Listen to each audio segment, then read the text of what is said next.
Судиката Добрила Кацарска за време на судењето за набавката на блиндираниот Мерцедес го повредила достоинството на екс-министерката за внатрешни работи Гордана Јанкуловска, а со тоа судиката создала понижувачка состојба и вознемирување.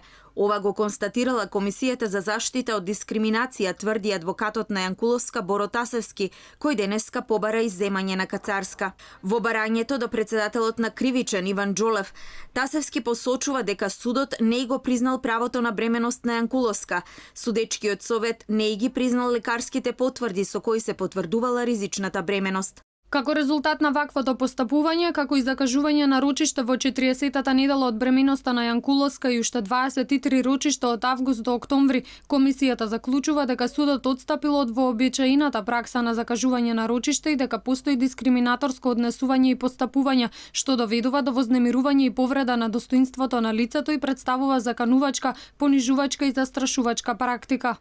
Иако за прв пат во историјата на македонското судство надлежен орган утврдил дека судија прави дискриминација, тоа не беше причина председателот на Кривичен да ја изземе судиката и таа останува да ја води одвоената постапка против Јанкуловска. Судиката Кацарска на денешното рочиште не даде образложение зошто председателот на судот го одбил барањето за нејзино изземање, туку само им го врачи решението на адвокатите.